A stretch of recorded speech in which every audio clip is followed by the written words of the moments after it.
Um relógio contava os dias até o fim de Israel.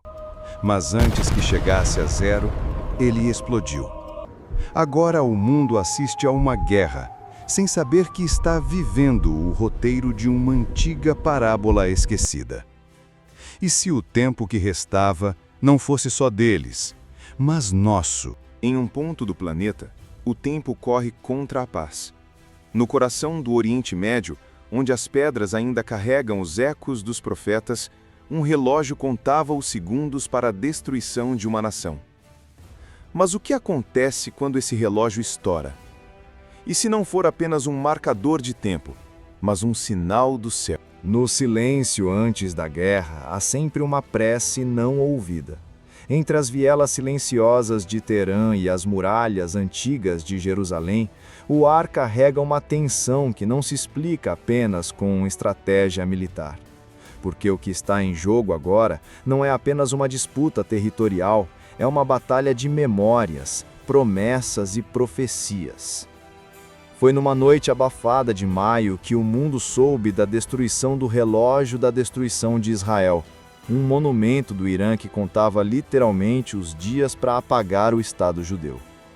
Mas o que poucos perceberam é que, com aquele relógio, explodiram também os limites entre o símbolo e o real.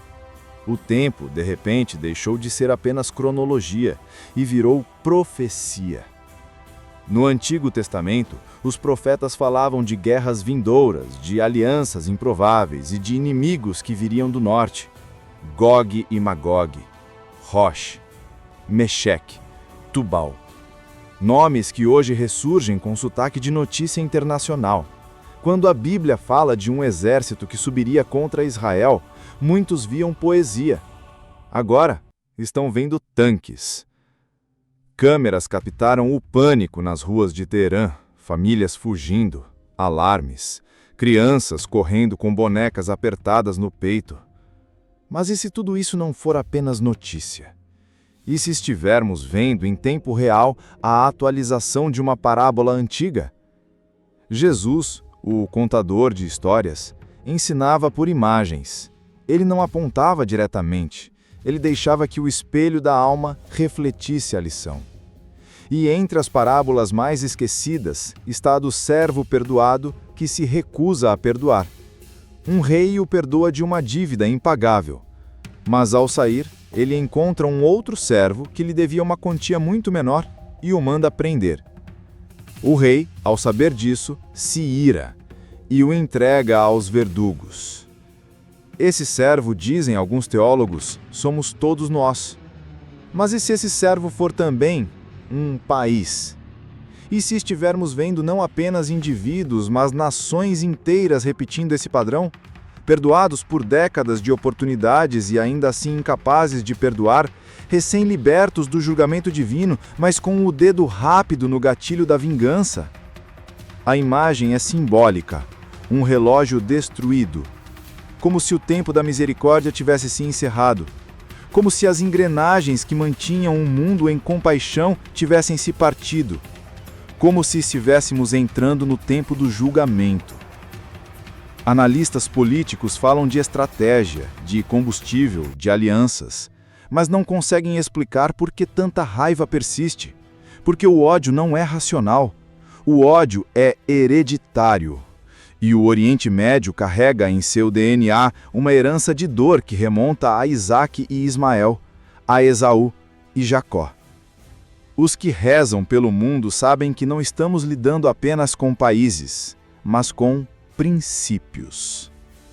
O Irã não mira apenas no Estado de Israel, mira na promessa que esse Estado representa.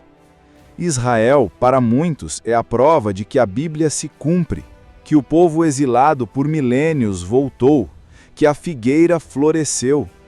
E Jesus disse: quando virdes a figueira florescer, sabei que está próximo o fim.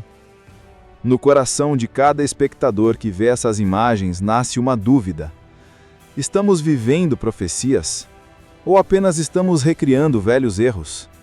Não seria a primeira vez que uma civilização ignorou o aviso.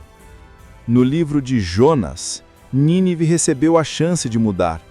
Arrependimento coletivo. suspensão da destruição. Mas e se Nínive tivesse rido do profeta?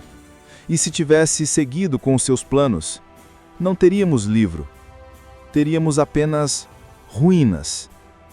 O relógio que explodiu no Irã pode ser apenas metal torcido ou um aviso divino. Como um sino que para de tocar. Como uma última chamada antes que a porta se feche. As redes sociais explodiram em comentários, uns celebrando, outros temendo. Mas entre os extremos, poucos pararam para perguntar o que isso diz sobre o nosso tempo, o que isso diz sobre nós. Porque toda parábola é uma escolha. Ou aprendemos com ela, ou somos engolidos por ela. E agora, talvez mais do que nunca, precisamos decidir de que lado da história queremos estar. Em meio ao fogo cruzado de discursos e foguetes, surge uma pergunta que não cala. O que move uma nação a manter o dedo no gatilho mesmo diante do caos?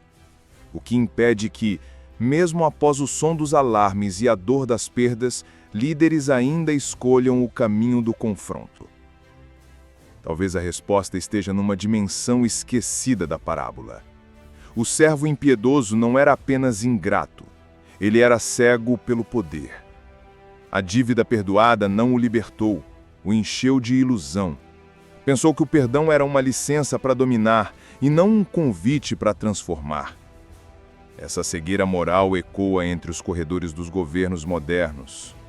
Quando um país se vê com um controle de armas, com apoio internacional, com narrativas ao seu favor, pode ser tentador esquecer que a justiça não se mede por força, mas por compaixão. O servo que foi perdoado deveria ter aprendido sobre misericórdia. Em vez disso, aprendeu sobre impunidade. E é assim que começam as guerras. Não com mísseis, mas com corações que endurecem.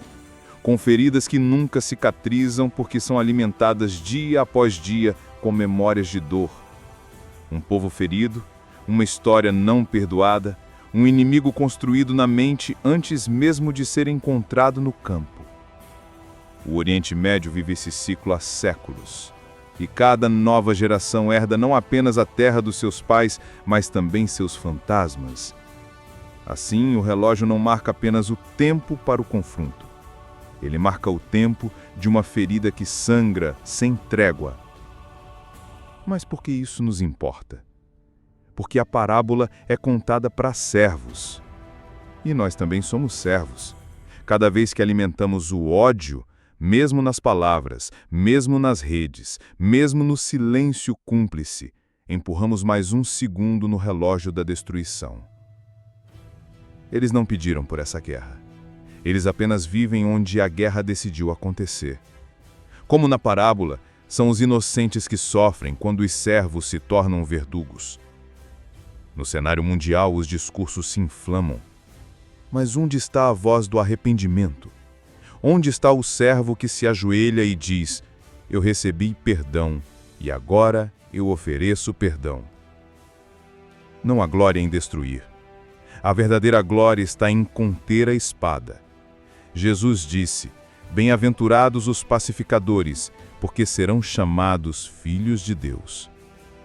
Mas hoje ser pacificador parece ser sinal de fraqueza, de concessão, de covardia. E então os servos se vestem de reis, tomam tronos que não lhes pertencem, esquecem que estão vivos por graça. E essa graça, quando ignorada, cobra caro. História se repete para quem não aprende.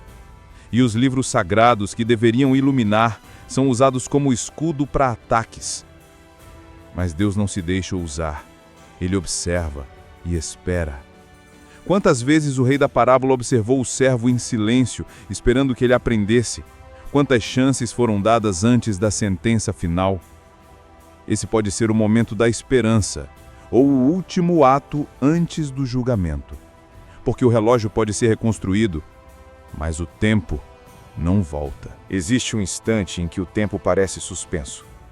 Quando os olhos do mundo estão voltados para uma zona de guerra, para uma cidade sob ataque, para uma família escondida num abrigo, perguntando se verão o próximo nascer do sol. Esse instante, esse fragmento de silêncio entre um disparo e outro, é onde Deus fala mais alto. A parábola do servo impiedoso termina com uma advertência. Assim também vos fará meu Pai Celestial, se do coração não perdoardes cada um a seu irmão. E é nesse do coração que mora o segredo. Porque é possível perdoar da boca para fora, fazer acordos de paz frios, assinar tratados sem arrependimento, mas nada disso resiste ao tempo. Somente o perdão sincero muda destinos, e talvez essa seja a lição que o mundo ainda não aprendeu. Perdão não é fraqueza, é redenção. Israel e Irã não são apenas inimigos históricos, são filhos de um mesmo Deus, herdeiros de promessas, guardiões de tradições milenares, mas que se perderam em narrativas de medo, vingança e orgulho. A história é escrita por quem ousa parar a guerra primeiro, por quem levanta a mão em vez da espada, por quem escuta em vez de atacar.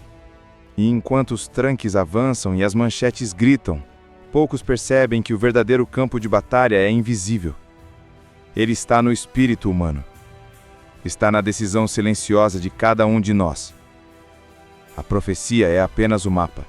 A escolha ainda é nossa. Mesmo que tudo aponte para a destruição, sempre haverá um caminho de retorno.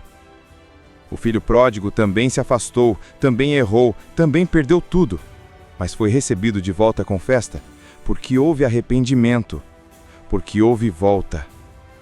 E se o Irã abaixasse as armas? E se Israel oferecesse reconciliação?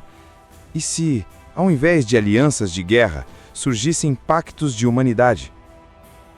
Talvez tudo isso pareça utópico, ingênuo, mas o Evangelho é isso. A esperança que insiste mesmo quando tudo diz que não. A parábola que grita no meio do tiroteio, ainda há tempo. E esse tempo é agora. O relógio não marca apenas o tempo de um povo, marca o tempo de um mundo que escolheu esquecer o que Jesus ensinou.